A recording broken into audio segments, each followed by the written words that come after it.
do that. So, yeah, that's good. Right, kia ora everyone. I'm joined by Helen Waterworth. Hey, how are you? Good, I'm good. Mr. O'Connor. How are you? Good, thank you.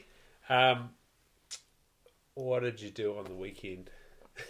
What's today, Monday? Monday. What have I... Well, I'm in beautiful Hawke's Bay. What did I do on the weekend? Oh, I went for a run yesterday. And... Yeah, how far? How far? Oh, just 50k. yeah, 50k. Crisp morning, out to Wainui. Yeah. Along the Tukituk River. So that's really beautiful. Yeah. Why did you casually run 50k? Oh, I'm currently in training, but, you know, why not? Why not? day on the legs. No, training for a 100 in October with a friend, the Taupo Ultra. And then, obviously, you know, but I've got a big one in January down south, so... Yeah. No, so on... What day was that? Saturday. When I was running down Tomato Peak and going, bugger, this isn't far enough, which is stupid.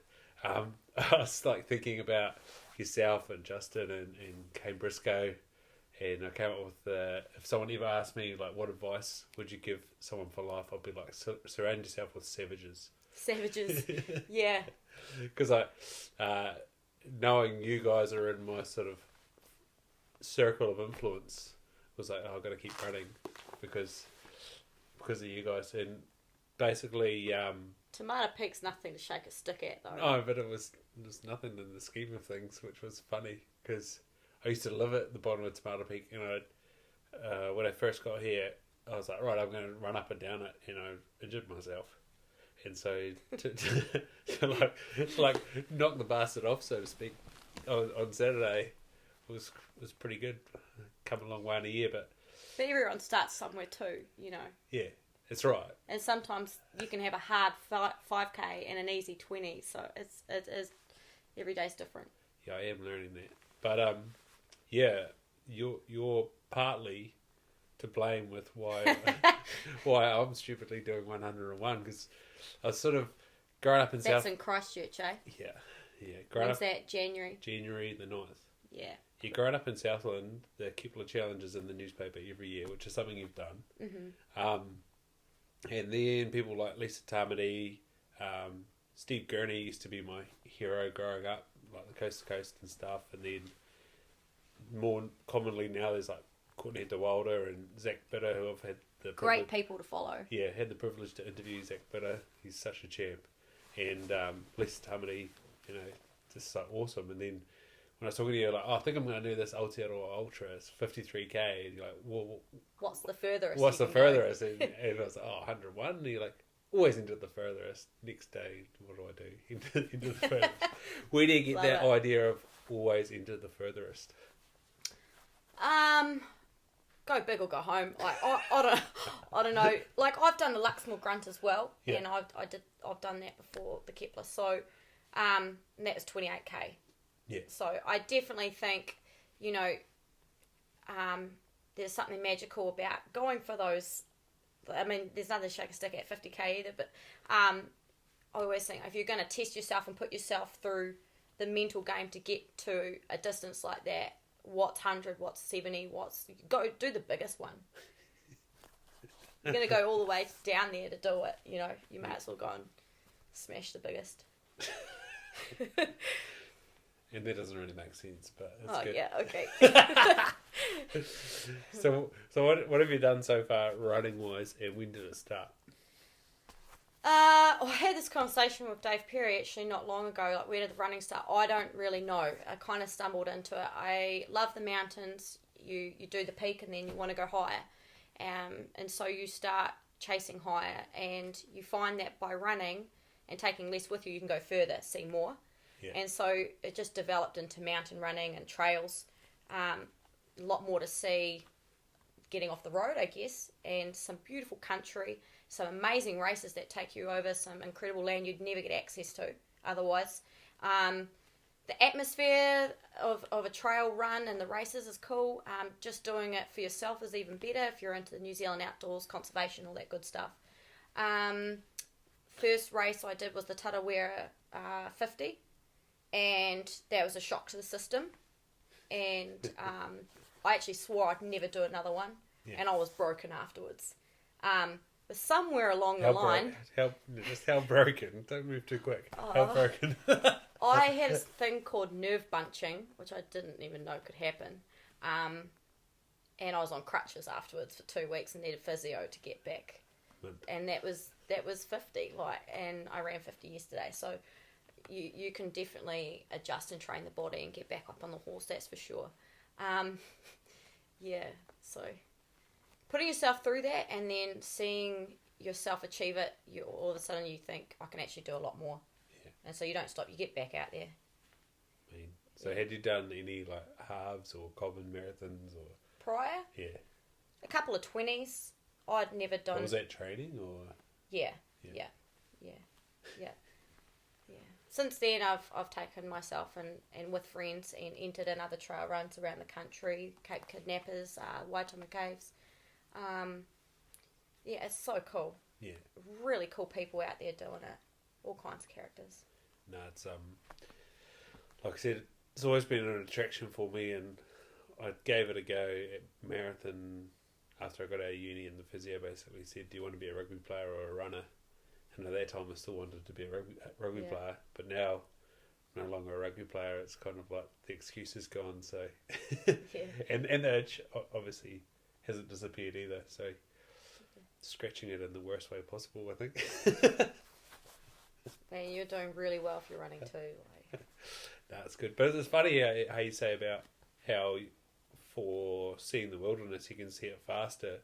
Like obviously Dave and I walked Makino River out the Mohaka over the space of, I think it was 4 or 5 days at New Year, and obviously we were hunting as well, but that was sort of plodding along, not going too fast or anything like that. But now after doing that 13k on Saturday, I kind of look at that loop and go, that's a day mission, and I can get through all those traps in one day, and so I can kill two birds with one stone and actually save some birds, to be honest.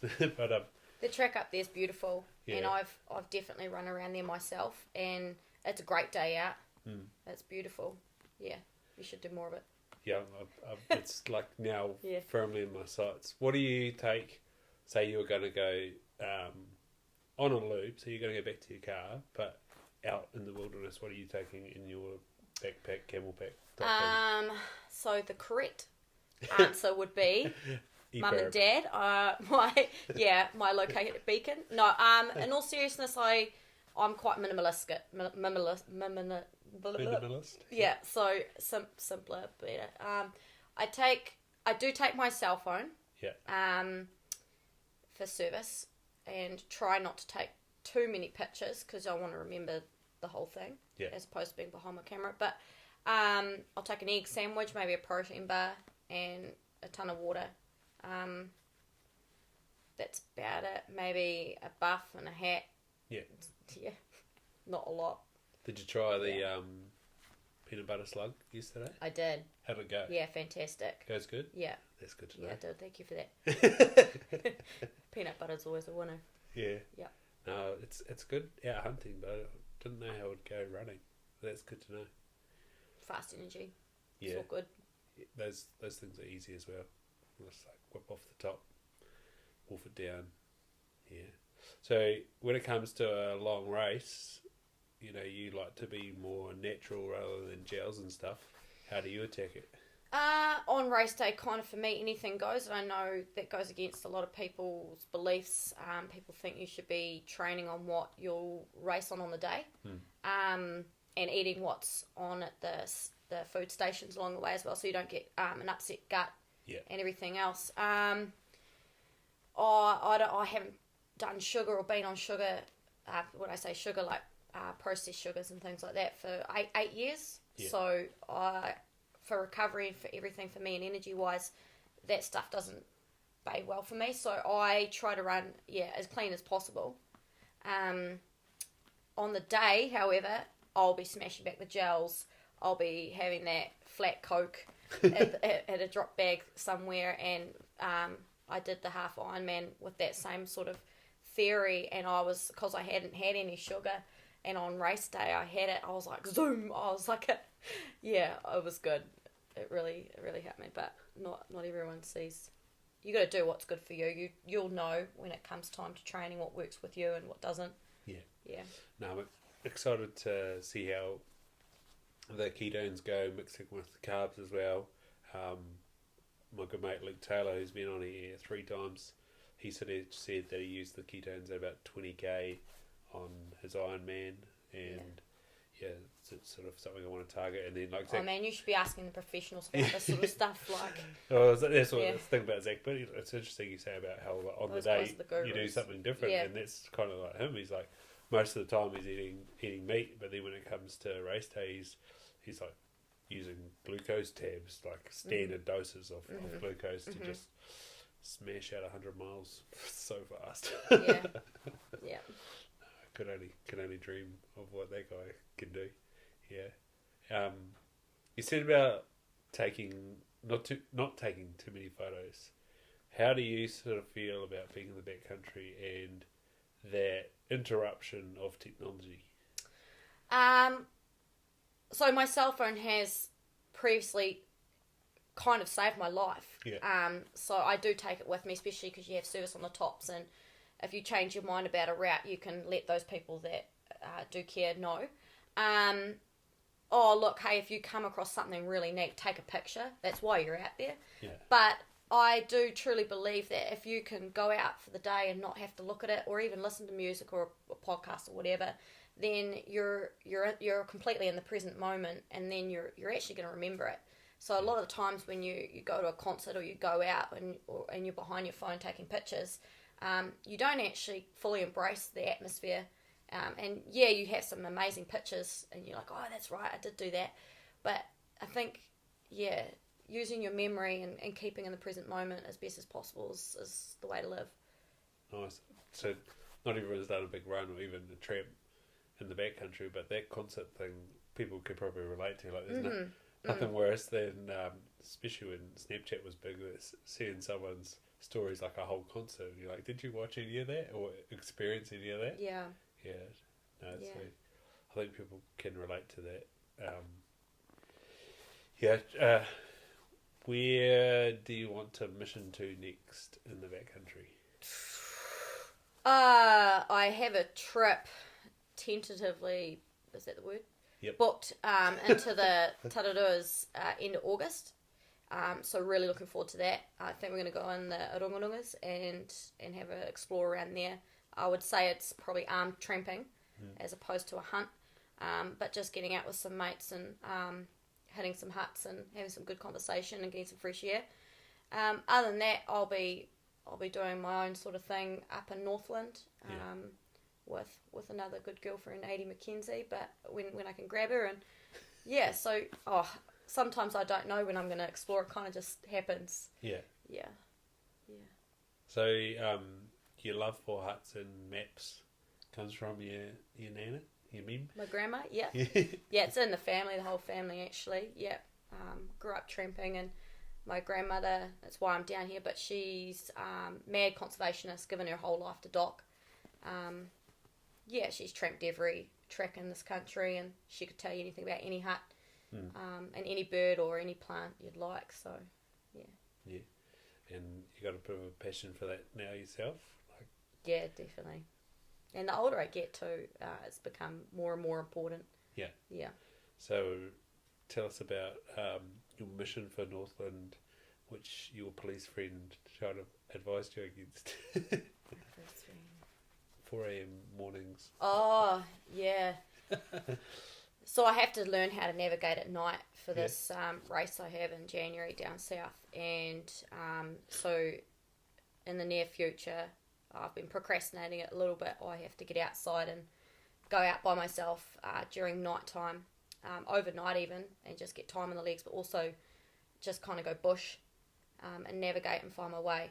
So that's going to be an experience. But yeah, I guess like anywhere in New Zealand at night can be a little bit dodgy. But yeah, you can't let things like that stop you. So I'll get out and get some experience in that area. Yeah, and hopefully you stumble across a Kiwi.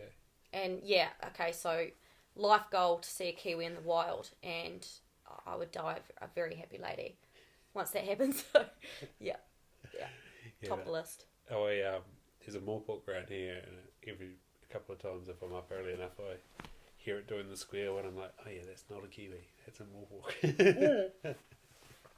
Oh man, I've been looking for them every time I go out, and I always hear them, but I haven't been lucky enough to kind of stumble across them, and I know people do all the time, but yeah. How much nighttime stuff have you done? Like running and stuff? Just the overhang from doing something during the day, but I haven't specifically gone and sit out at night. Not for what I'm doing anyway. Yeah. Yeah. Yeah, because I know, me and my mate Daniel went to the Blue River. I don't know, it was just the process of me flying down to Queenstown, us stuffing around, getting our gear ready. We got to the Blue River car park and we started tramping, and we got caught out in the dark, and that was the first time I've sort of been, like, there's a track there, but it's not great. Yeah. Walking along going, I don't know how I feel right now. But then now, I guess from doing it more and going into Macintosh earlier, when I was in my kid, I used to go Kaimais and the little fellow blocks in the dark. Yeah, it's funny how exposure therapy works. The more you do it, the more you're like, it's like anything, yeah. Yeah. And then same running out here. It's pitch black. Sometimes I run without my head torch under the moon. There's something quite cool and calming about it, especially if you were to start first like thing in the morning and see the light come up. That's even better. Yeah. Or see the sun go down on the other end. It's even cooler. Yeah. Did you start before sunrise yesterday or after? Yeah, start before sunrise. Yeah. 6:30 I was on the cattle stop heading out. So I saw the sunrise, and it was, I'm sure it was below zero. And I haven't done a cold run in a while because Northland doesn't get that cold. So there was a shock to the system, that's for sure. Yeah. So also with your social media, you try get off it when you're at work? Yeah, so social media is great, and I love it, and I use it. I've travelled a lot, so I've got a lot of international friends, and I'm away from my family, and my family is scattered as well. So I like to post things for them to see, and I also like to lead by example. So if I'm doing neat things that I think people get a kick out of, I like to share it like everyone else does. But I do truly believe, coming back to living in the present moment and getting away from living in other people's lives and seeing what they're doing, you do need to separate yourself from social media. Because like everyone will find themselves doing it where they're scrolling. They'll go from Instagram to their email to WhatsApp to Snapchat to Facebook and then back to Instagram, and it's just you're doing this recycle. Yeah. Like, it's actually nuts, and all of a sudden you go, I don't need to be doing this, or what have I just done the last half an hour? You know, and so what I've been actively trying to do, and this is just a personal thing, is actually come off social media completely during my working hours. So I work 2 days, 2 nights, and now I have 4 days off. So during those working time, I'm completely off it, and that just allows me to completely be with my crew, be in the work environment, and have my head turned on for what I need to do, but also. You're actually really living. Like if you come away from it, you can reassess. Like you're in the present moment, and then when you come back, you realise you haven't missed anything. Yeah. And it's a good tool, and you can catch up when you come back to it. So, but yeah, everyone's different. But I definitely think, especially with mental health these days, coming away from it and living your life and knowing that there's a bigger life outside of social media that you're missing out on. Because you're living on your phone or whatever else. Yeah, well, that's just my personal feelings on it. Yeah, two things to that. Like, we were talking before how I'm seeing lots of patterns in life.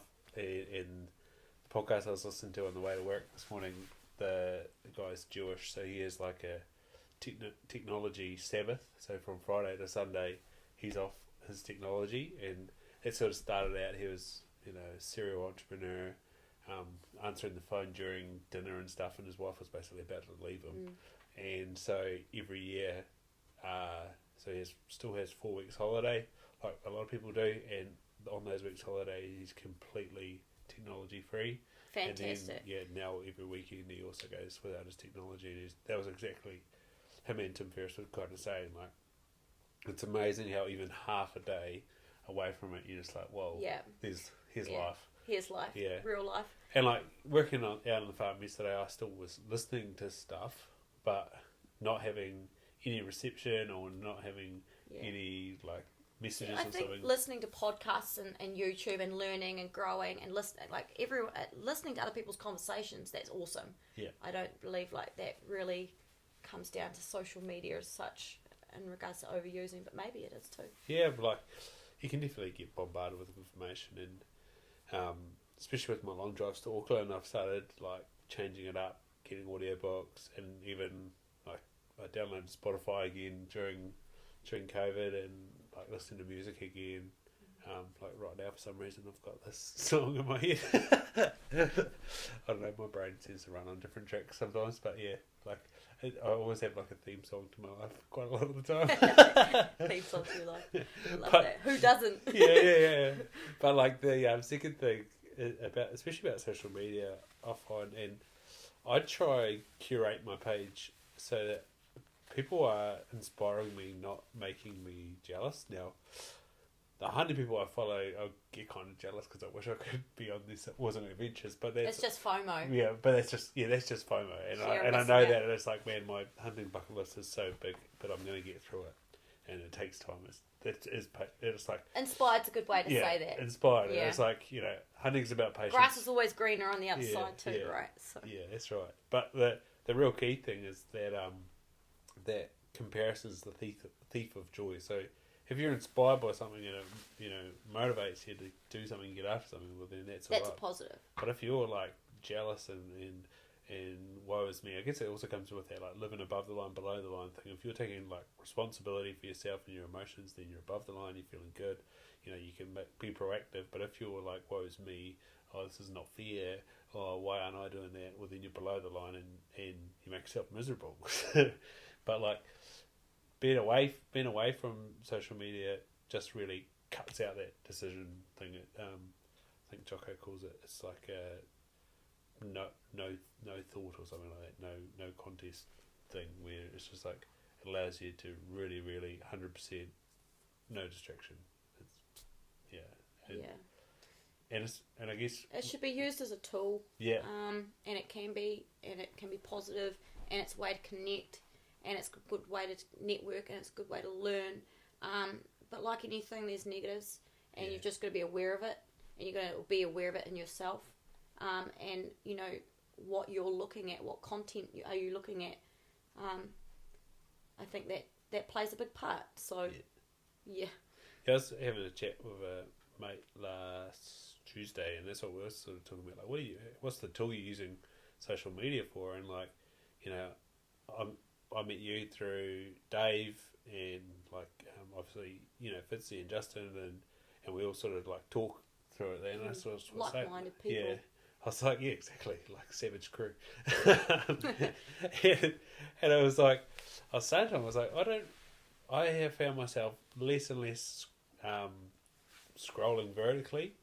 I'll like go across the stories a bit and just sort of check in off like the people that mean stuff to me. And g'day, Cat. The logarithm kind of works in my favour in that way, because the people that I interact with, I see their stories. Yeah. But even now, less and less I even look at stories. Now, like, that's time filler. Yeah, it's not the rule, but what's my buddies up to? Yeah.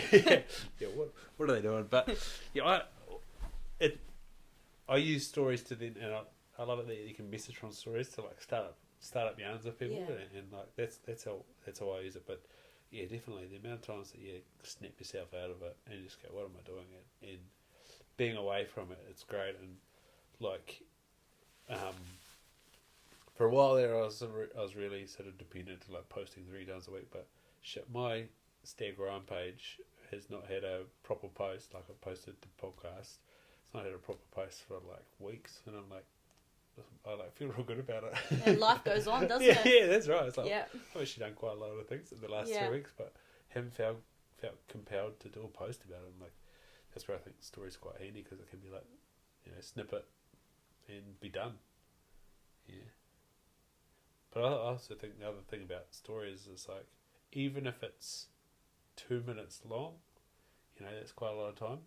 That's like, that's 120 seconds, and there's 84,300 seconds in a day. That's bugger all of someone's life, isn't it? It's a hell of a calculation. Oh, I just know that number. I just know there's bugger Scientist. all. No. It's what I journal. Yeah. It's more like, if something like today, I had a couple of Monday-itis moments this morning. It was like, well, they were just moments. There's so much more. And the day goes on. Yeah, that's right. Mm-hmm. Not getting hung up on the day. So you said with the event that you got in January, there's the need to operate through the night. Yeah. Yeah. Yeah. You're, as I've said already a couple of times, you're a savage. You sometimes do these, what do you call it when you pick up someone else's shift? Pick up somebody else's shift. Yeah, and then you like do a day shift and a night shift. What's that called? Oh, like a 24-hour? Yeah. Oh, just straight up 24. Or like an overtime. Overtime, yeah. Yeah. Yeah. Do you think, I reckon that's going to put you in good stead. You know how to operate. Oh.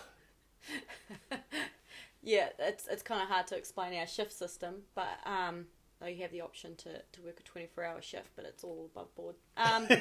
Yeah, no, so the Revenant, for those that don't know about the Revenant, it's not something you really go around boasting about. It's New Zealand's hardest race. I was lucky enough to interview and get in, and they're only taking 40 people for this race. Last year they took 21. 3 people have completed it ever. How many times has it been done? I think this will be the third or fourth time. It's quite an undertaking. My closest friends and crew know about it. It's based off the Barclay Marathon that was on Netflix series, a race in America that seems to be the hardest one that people don't tend to finish either. But anyway, so it's on Welcome Rock Station down south. It's 200 kilometres if you navigate right. Should yeah. be 200 kilometres. Yeah. So 16,000 is elevation change, and you've got 60 hours to complete it in. So there's checkpoints you need to make, hence the navigation that I need to practice on. And yeah, so all my running these days I've got that in the back of my mind. It's the race. What is their motto is a true challenge is when failure is the most likely outcome. And there is a bottle of whiskey that you get to have a nip of at the end if you are so successful. And all kinds of characters from all over the world try to get to this race. Obviously, it'll be a little bit different this time round because internationals won't be able to make it. And this year they're calling it the celebration because we got through the COVID in New Zealand. Yeah. Touch wood. But no, so I look forward to going down south of Queenstown in January and being surrounded by like-minded individuals that want to test the mental, test themselves. It's not a race against each other, but a race against yourself.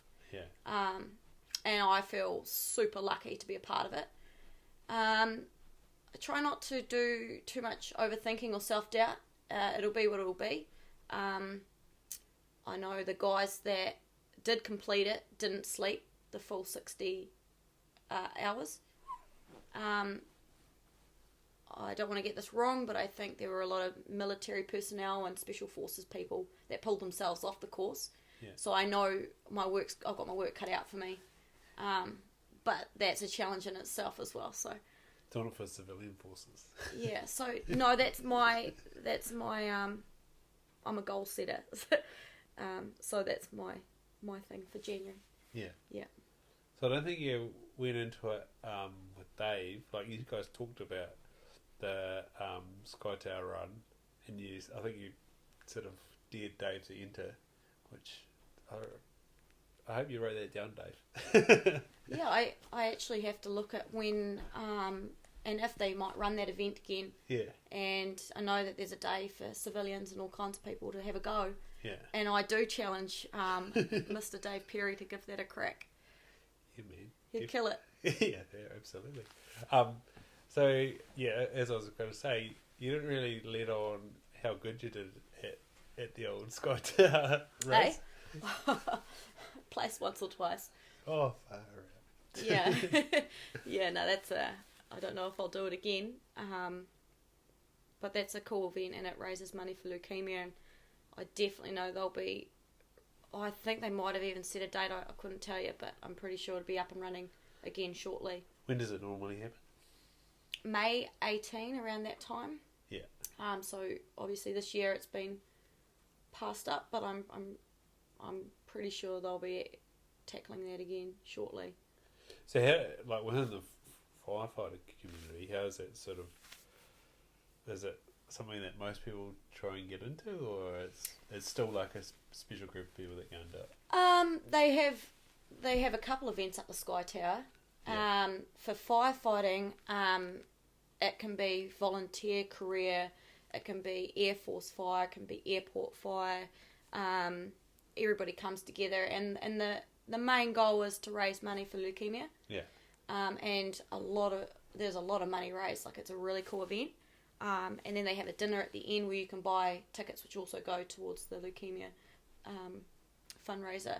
So yeah, like I mentioned in Dave's podcast, it's a cool event. It's a hard event. It's warm. It's heavy, and it's real cool. Yeah. Yeah, you meet a lot of really cool people. And like just help you understand how if you've got oxygen on and your ear on, yeah, and you're using it, but you're exerting yourself, like what's the time pressure is on there? Well, it depends as well. So obviously fitness plays a big part. The size of you plays a big part. Your fitness, how much work you put into it. Yeah. But like there's breathing efficiency going on there, right? Yeah. Does anyone run out of air? Yes, yeah, 100%. So your lungs will be twice the size of my lungs, right? So you're going to need more air from your cylinder. Yeah. Yeah. Can I carry a bigger one? It's all standardised. Oh, shit. Yeah. No. Yeah. So there's no way, even though you think you could carry more, you could get around that. No. No. How heavy is a standard cylinder? I think it's about 16 kilos. Nice. And then Yeah, that could be. Oh, I'd have to correct me on that. But you also have a steel option as well, which is heavy. So that could be the 16 kilos, but I'd have to check in on that. Yeah. But that's another category in itself. Yeah. What's the difference? Steel is heavier. Just heavier. Than a composite. Yeah. Yeah. Sounds good. Or maybe you want to do it with Dave. Yeah, Dave. Then you're really going to have to do it, mate. No, I saw, that's March. I saw Triple Peaks, March next year, it's open. Oh, that's dangerous. I think that's the thing. Once you start pushing the boundaries and seeing what you can do, it's almost like an addiction. You want to start signing up to all these races. And well, that's the other problem with running Tomato Peak the other day. I was like, oh yeah, you just got to do 2 more of these. I was like, don't start thinking like that. That's a good way to be. No, that's a good way to get your ass kicked.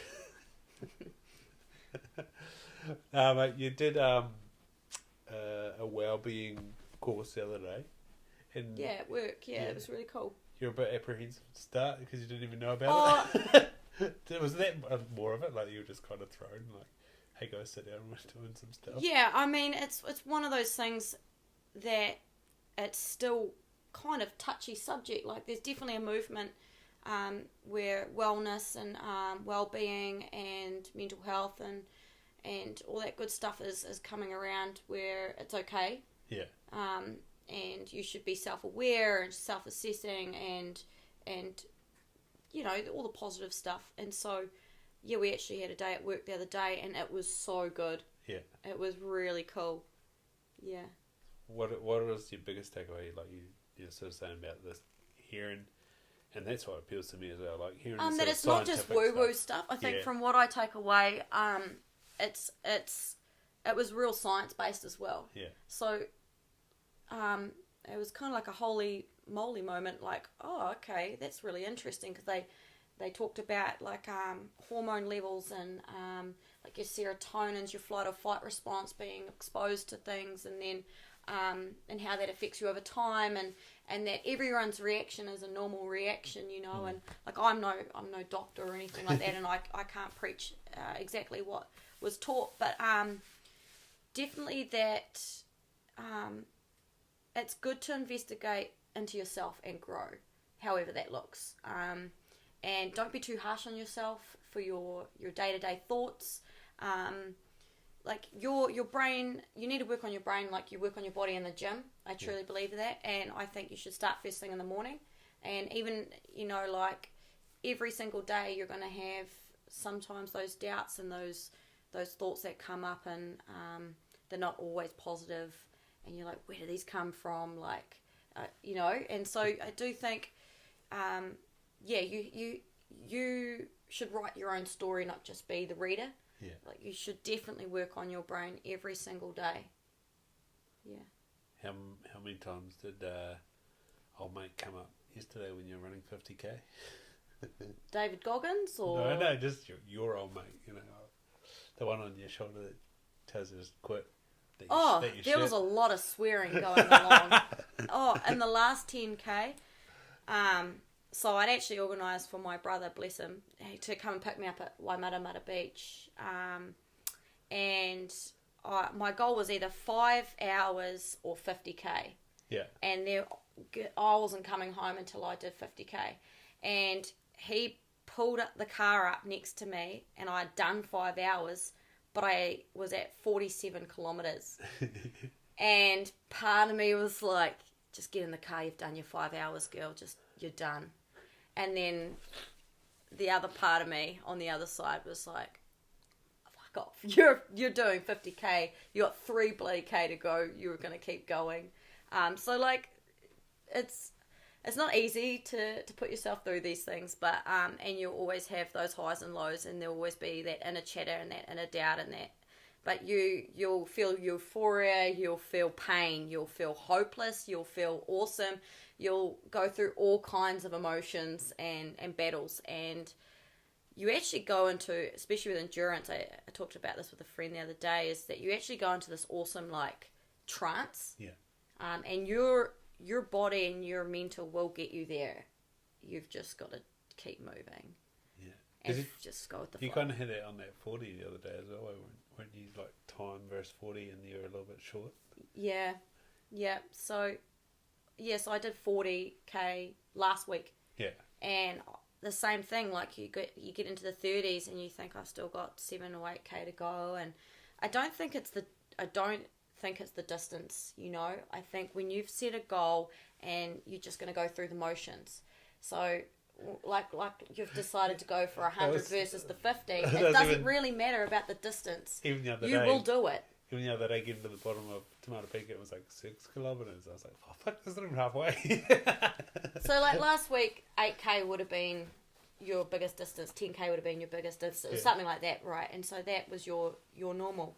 And now you're doing 16k, that's your new normal. So I think that's the whole thing for life, right? You keep pushing those boundaries and make that your new normal. Yeah.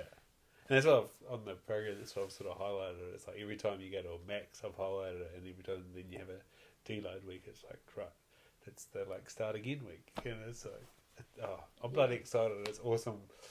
It's awesome watching you like ahead, like what you do and what you've gone through and stuff. And I know that like for me it's going to be, it's a journey. Very, very similar but completely different. It's the whole thing is the journey up to the race. The race is just the bonus. Yeah. Whatever happens on race day happens on race day. And people put all this pressure on the race day. But it's the whole journey leading up to it. Like, I'm running with this absolute legend, A.D. McKenzie, and like she's an athlete from way back, and she is just the most positive person I've ever met. And we're just running and talking, and she said, and it's the most beautiful thing, like, run as fast as you can talk, and if you can't talk, you're running too fast. And that's the best endurance tip I've ever had. And trying to talk and run is like, it's work. But all of a sudden 10k's gone by, 20k's gone by, 30k's gone by, 40k's gone by. We're still smiling, we're still laughing, and we're doing it together. Like, I don't know, it's the journey to whatever you decide to do is the best part. Yeah, definitely going on that backside of Tomato Peak the other day. I was thinking about what you said about, like, run the parts you can run and walk the parts you can't. Yeah, it was only like one part that it's as simple as that. That was when my it's not cold, but the remnants of my cold was really getting to me.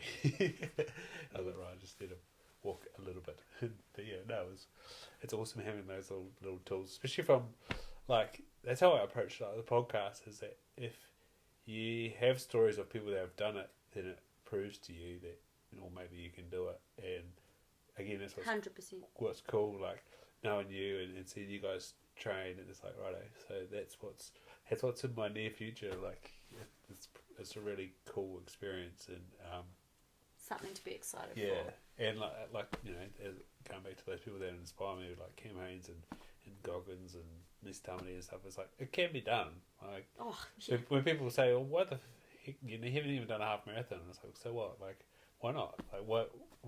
I'm not special. There's going to be other people there on that day that are going to race it. There's probably going to be multiple people there that are racing it for the first time, and then there'll be people there that have raced it before, and they're going out to, like, try and win all kinds of people. Win the thing, and it makes the race. It's going to be like Kane said, you know, you're going to finish one way or another. I think it's just so good.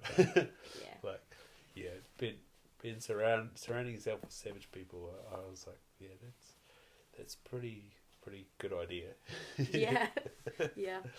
Nah, cool. So on that, like, with kids and stuff, you've done some outdoor education in the place that I'm going to be running, so you know how hilly. Oh, the Banks Peninsula. Banks Peninsula is. It's a hell of a place to do 100k. Shall I say 16? No, it's 16,000 of elevation. And do you know what? You'll be mesmerised by the scenery, so you won't be thinking about. When I lived there, I always used to drive over to Governor's Bay, and it's like beautiful, but and Hilltop. Oh, that stole my heart. Yeah, Banks Peninsula. Yeah. So, tell me about dealing with a bunch of private school girls and taking them on a outdoor education and So I look back on some of the things I've done, and that definitely steps out as a huge highlight for me, and definitely a passion of mine.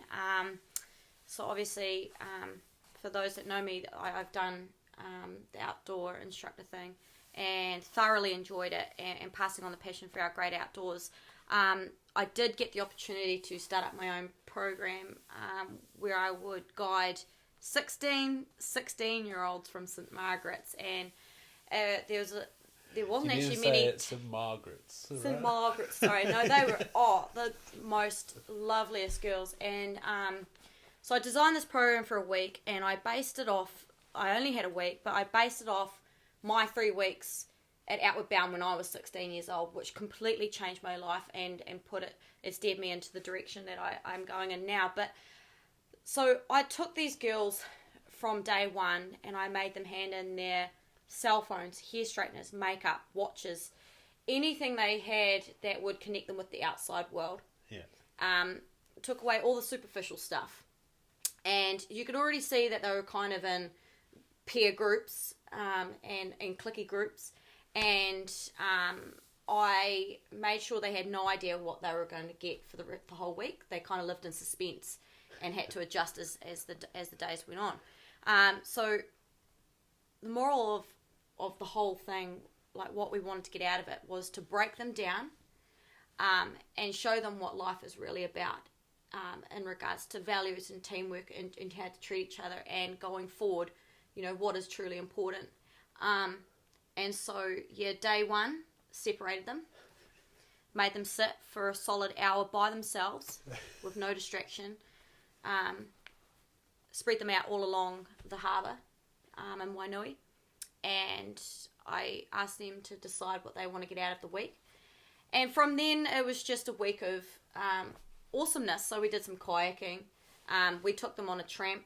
I made them sleep outside on a solo. So I think self-growth definitely happens when, one, you're forced to be by yourself.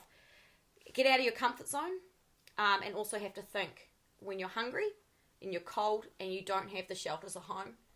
And it was fantastic. And at the end of it, they had to jump off the jetty and do all this team building stuff and jump in the cold water, and they were grizzling and they were moaning and they were fighting, and I would just sit there quietly and let them kind of go through the motions of the whole week, to the end where they were all so close. They were individuals, but they were also one team.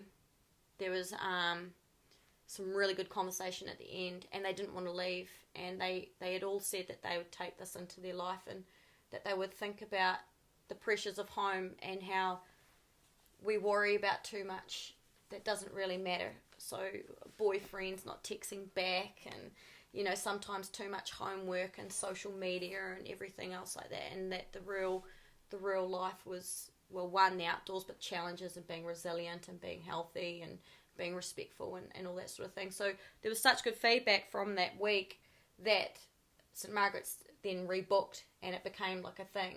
Yeah. And so I take a lot away from that, and I just think it's so good passing on that passion, and just with 1 week, how you can mould a teenager to go out into the real world and hopefully succeed in the right way with the right values, with no excuses, just to get after it attitude, an adventurous Kiwi. Like, I couldn't have been any better than that. No, that right there is an awesome story. When you messaged me today being like, oh, what do you want to talk about? And I was like, definitely about outdoor education, because like, that's just the type of thing that I want people to hear. Do you think the one thing that you sort of said is like, you got them out there instead of going through the emotions? Do you think like taking away like makeup and hair straighteners and cell phones means that instead of reaching for the distraction, and that's what I think a lot of this sort of cell phone, social media type stuff is, that, and why our emotions and feelings end up so boiled up inside of ourselves, is that when we feel something uncomfortable, we straight away have almost like a pacifier. Like, we have our cell phone that we can just pick up, tune out, and see what somebody else is doing, and it's quick fixes. Quick fixes, and then so what's like the hormone that gets released when you get? It's dopamine. That's the one. Yeah. So you give yourself a dopamine hit. Yeah, we're all bad for it, and I mean that's a normal reaction, isn't it? Yeah. But how much value do you think was it letting them actually feel their emotions and like you?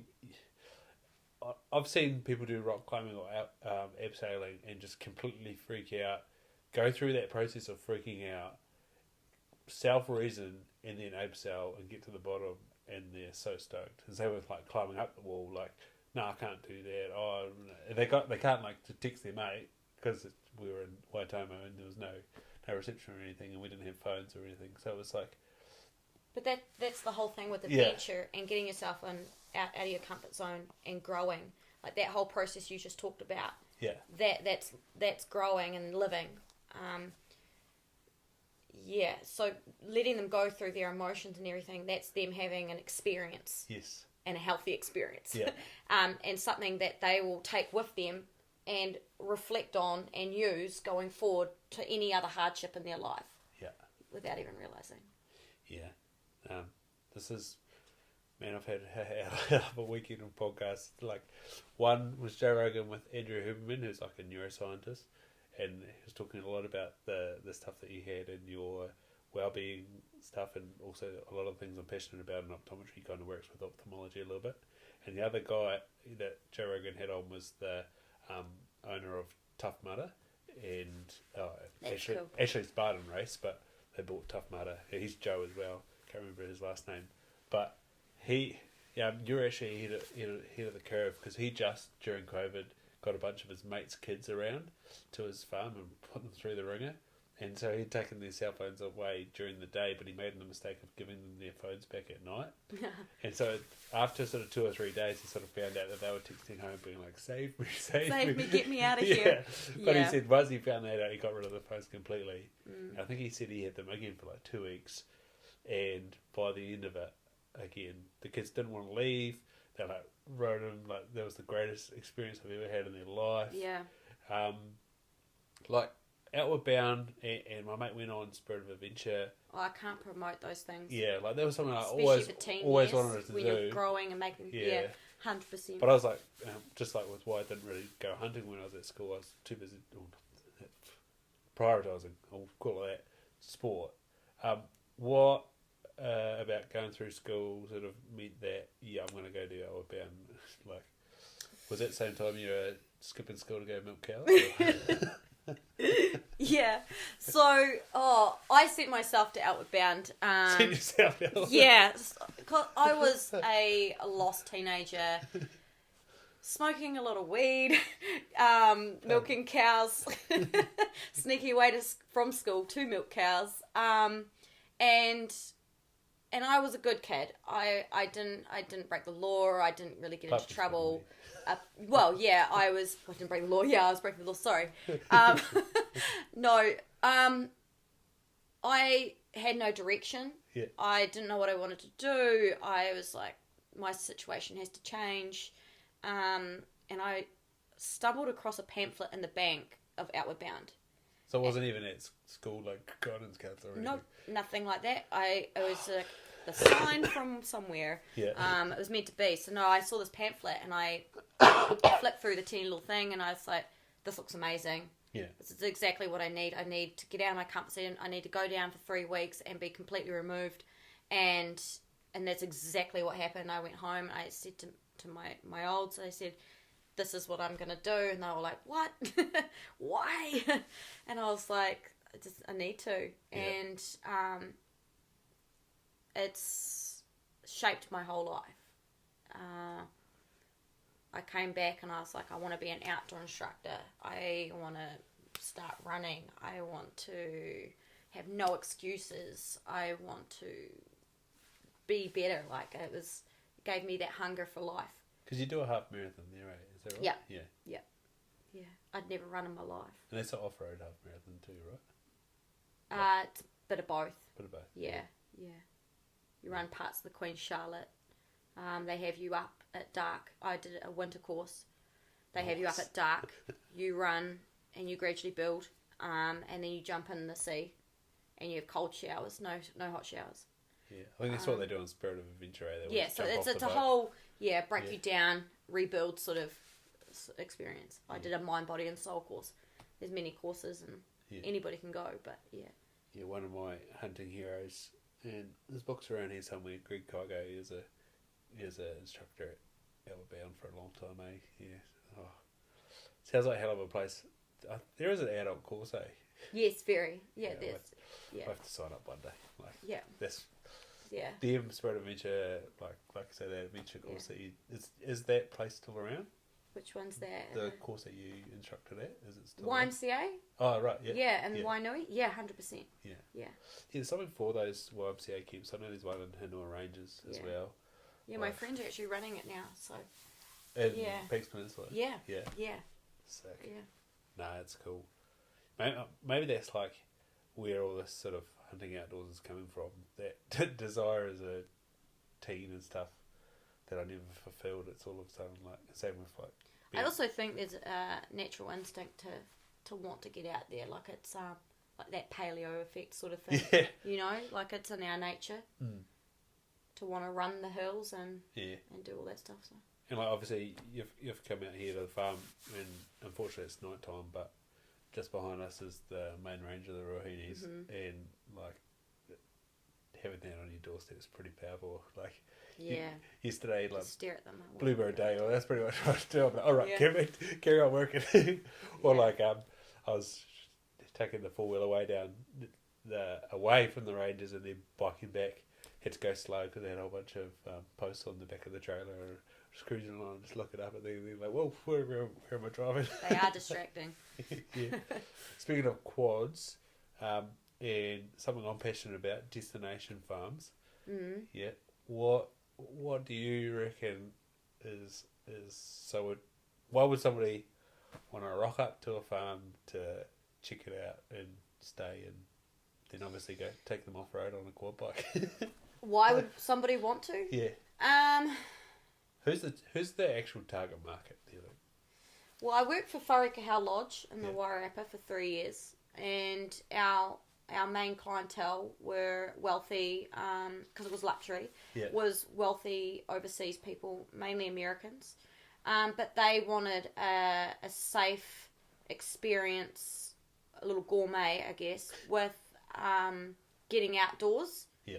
And everything that it had to offer. So people want to have that experience on a quad bike and getting out from their usual, again, chasing that unfamiliar, getting out of their comfort zone, getting a little bit dirty if they're not used to it. And I guess they want to try New Zealand lamb, and they want to see where it's come from, how it's been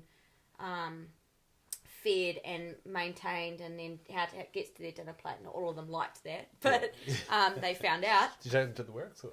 No. So it leaves here and then it comes back like this. But also, it doesn't matter where you come from. I think everyone appreciates beautiful scenery and land. And destination farming is a good way to go and experience that. Yeah. So like, was there a chef there? Yeah. Yeah. Yeah. Yeah. And what's it? It's a 5-star luxury lodge. Yeah. Yeah. So good digs. Yeah, it was good. It was a really great time. Met some beautiful people. Yeah. And so is that where you had your 4x4 or? There was 4-wheel drives that we drove the guests around in if they were to do a farm tour. Why do you say farm tour? So they get to see one sheep being shorn for them. Yeah. And we talk about the wool. You see a sheepdog run some sheep left and right, just do some whistles. Yeah. So it's a snippet into what farming looks like, and it gives them again that experience of what it's like to be on a farm, and it's totally different from what they're used to. So it's interesting to them. Yeah. Yeah. Did it distract you a little bit from the actual farming, or was it a good balance?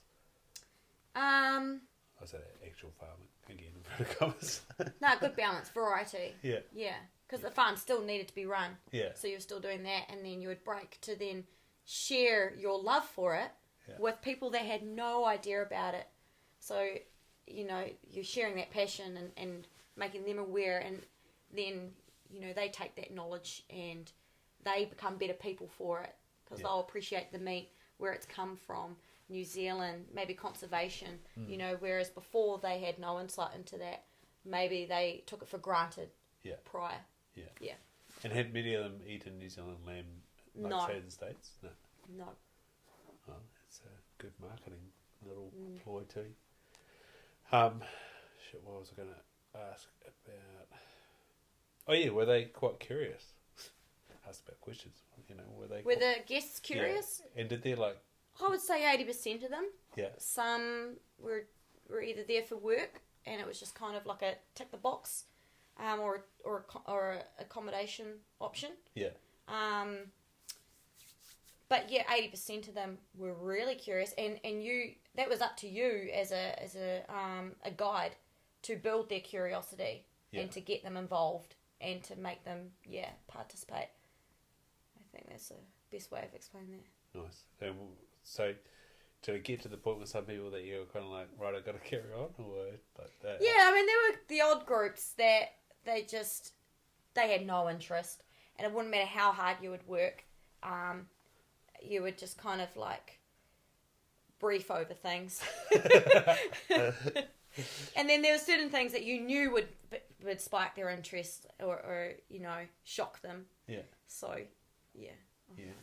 So then farming here, farming in Australia, how much difference did you notice? Well, I didn't do a lot of farming in Aussie. Yeah. It was the rousying in New South Wales and being part of the team.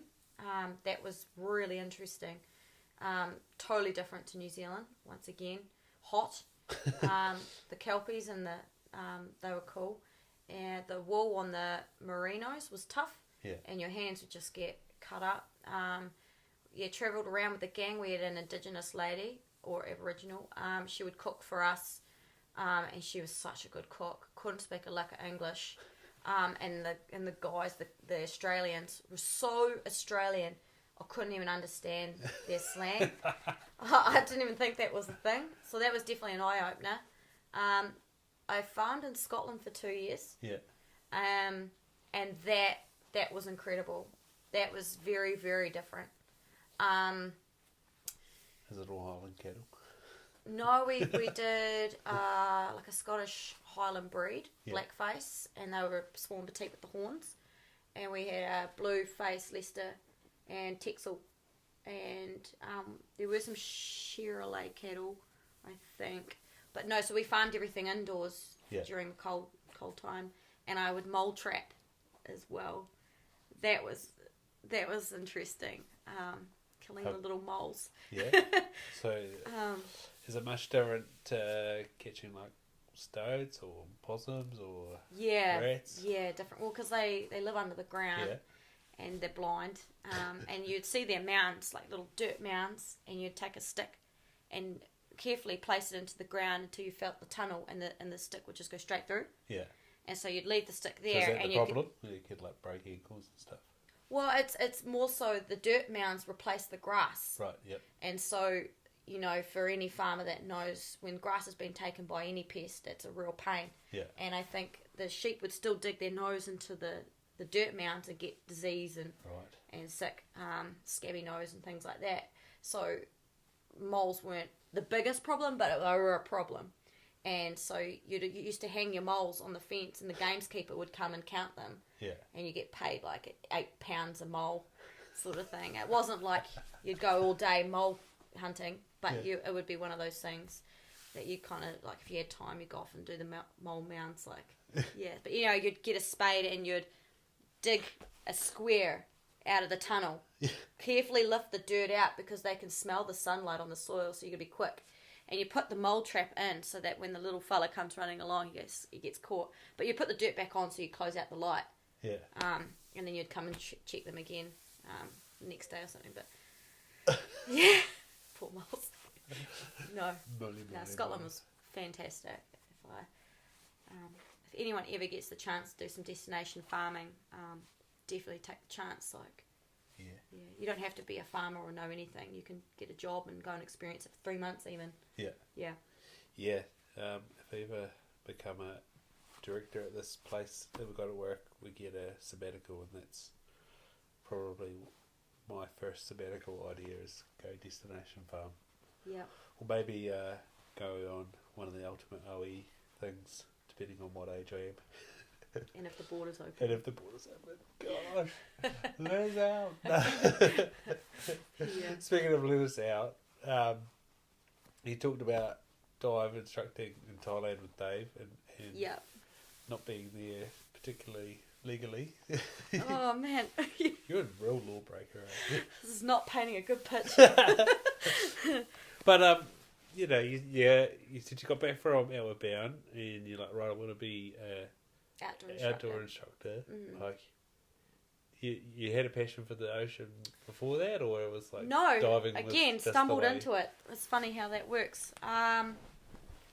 So I wanted to be an outdoor instructor, goal set, and so I went and looked at what New Zealand had to offer that was close to where I was living at the time, and Dive HQ was doing a wilderness diploma, and that gave you an outdoor instructor's what I did see kind of off to the side but didn't take much notice of was that you actually spend most of your time diving and became a dive instructor, and I hated it.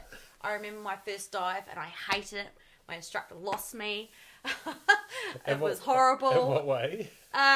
He's a big ex-military dude, and his kick cycles, it wasn't his fault.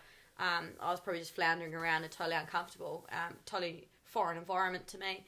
And he just kicked and I couldn't keep up. In the ocean? Or? Yep. Sweet. Yeah. No, great outfit. And we were diving all the time. Really early mornings. And all in Wellington. Yeah. And grew to love it. Yeah. Hated it. Up until probably Dive Master. until I got some responsibility. Yeah. And then loved it. And then found that teaching was my jam. And loved it even more. And so when I got to do it in a warm environment in Thailand, and with different individuals every day, unless they had booked a longer course, I was working with like-minded people, and there's something about being under the ocean. I've just recently got into free diving with some Hawke's Bay mates actually as well, and we'll be hopefully doing more of it in Northland, but the ocean is just, it's my peaceful place. It's quiet. You've got to have respect for it. Yeah.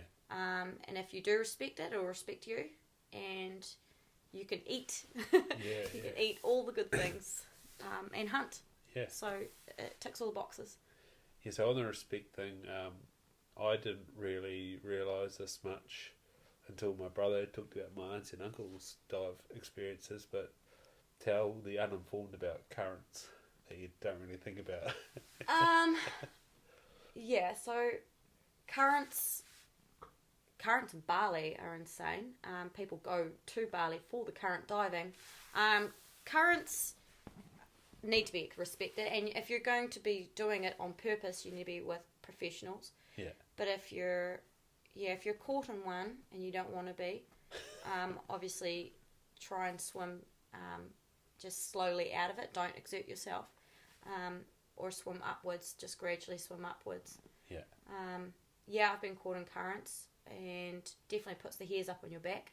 But as soon as you don't fight it and you can get out of it, it's when you fight it, panic, you're doing all the wrong things. Yeah. So, yeah. Use your oxygen faster. Ear. Ear. Yeah. I'll get it right one time. Get the vernacular right. And so, do you think, like, running long hours, facing your little dark person on your shoulder and achieving a lot, like we talked about with outdoor education, like exposing yourself, not having an out feeling, going through it all, and then same with diving, like almost exposing yourself to a pressure situation. Do you think that, it's hard to know because it's your one life, but do you think that means that when it comes to your job and being exposed to the intense shit, you've kind of got a pretty good toolbox to maybe deal with it? Like, you don't know what's going to happen in life, but so far, are you feeling good about it? I think through all my experiences, I've gained resilience. Yeah. And I've been in enough interesting situations where the wrong move could kill me. Yeah. So I've really had to trust myself, trust my equipment, and slow down and think and react in the right way. And so I've done that so many times that maybe I'm lucky enough now that I do have a cool head in a sticky situation. Yeah. And I think anyone can gain that if you're willing to. Yeah. I guess I'm lucky because of what I've been exposed to in my life. That becomes second nature for me. Yeah. I guess it's that flight or fight response as well. Yeah. And what you'll do under pressure. And everyone's different. Yeah. But it is something you can work on. 100%. Yeah. Well, I think so. And that's at work, part of what we try to train people to do is try get better at, and that's just so that they can read a book. But, like, I guess for me, doing athletics and, like, really trying to, especially team sport, be in control whilst in the pressure cooker, I know it can be done, and, like, hearing stories like you and, like, those people that I'm inspired by, I know it can be done. And so, yeah, I wonder if that's kind of maybe the answer to some of this mental health stuff. Maybe we are too bloody comfy, and I think people are scared of being uncomfortable. Yeah. people don't want to feel uncomfortable, so won't put themselves in situations where they will feel uncomfortable. Which is also instinct. But also don't see the benefits. So I think a lot of people think of the obligation, not the opportunity. Yeah. That's Eric Thomas, that's not mine. Yeah, I listen to a lot of like as much as you could breathe. Tony Robbins and Eric Thomas and Les Brown and all those guys. Like, so that's what I think whenever I face something. What's the opportunity here? You know, I think people do just get too comfortable, and if they don't have the opportunity to be uncomfortable, they'll never grow, which is really unfortunate. And so I never try and push anything on anyone, or you should never should on anyone. It's always you could, or you just lead by example. And I think stay humble and just do you. Everyone's on their own journey. I think I said that in Dave's podcast, but I truly believe that. Like, everyone's on their own journey. Don't judge anyone else. Be open-minded, be curious, and put yourself in a spot where you can grow. Yeah. However that looks. It doesn't need to be exercise. It doesn't need to be climbing mountains. It could be as simple as picking up a book, or yeah. It's like almost like finding the container to, like you say, grow and expand. Yeah. And I like what you said, you should never should. Someone was asking me about sauna, and I was like, man, it sounds like everyone should do that. And I said, well, they could do that. I said, there's lots of things. Should implies pressure. Yeah, there's lots of things people could do, but really it's about, what are the things that you can do. And not everything works. Yeah. What might work for me may not work for you. Yeah, and it's like these. I'm telling people the reasons why I do it, and they sound like good reasons. Well, of course, that's why I'm doing it because I think they're a good reason. But that doesn't mean that everybody, as you say, should do it. And not everybody should go run. I think ultra, but if they can, you look at all the people that you follow and you're interested in, they're leading by example. Yeah. And I think that's all you can hope to do is pass the passion on. Because people are like, man, that Ryan O'Connor, no, he's killing it. Like, I'm not. What is he doing? They'll come to you, and that's when you have that opportunity to not should, but you could, sort of, And then you're passing on the passion, and you're better for it, and they're better for it. I always think surround yourself, and you started the podcast with savages, but it's in all seriousness, people that build you up, not bring you down. Take a look at the conversation around you, and if you don't like it, remove it. The same goes with people in your life. If they're not adding to your cup, but they're and they're taking from your cup, unfortunately, keep them to the side. You only want call them out at least. Yeah. Well, yeah. Life's too short. Yeah. Time is so precious.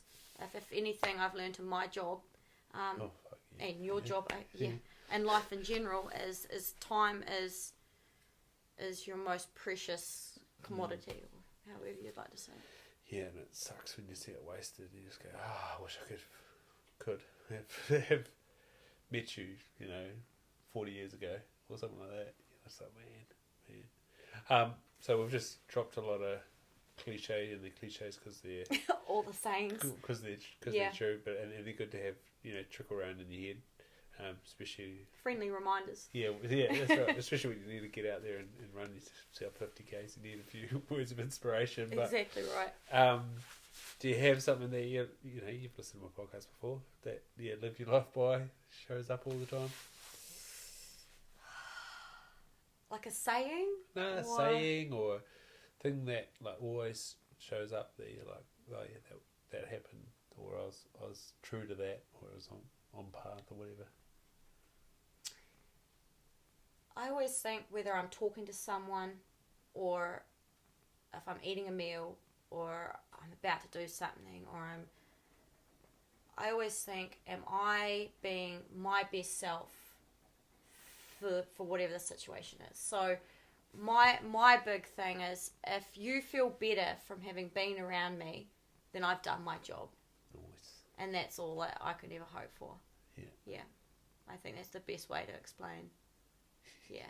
leave somebody feeling better from having been in your presence than prior. Yeah. And I think that makes the world a better place. Nice. So, at Helz_water, if you want some inspiration. Don't bug her too often because she might not be on there. Yeah. Oh, yeah. But when she is, it's on. Yep. It's, yesterday was 50. That was wicked. Yeah, feeling it. Cool. Yeah. What did we do? Hour 15. Fantastic. Was it an hour 15? Too easy. That's not even Joe Rogan styles. It's not even Joe Rogan stuff. The fire needs another log. Sweet. So how does that work? And you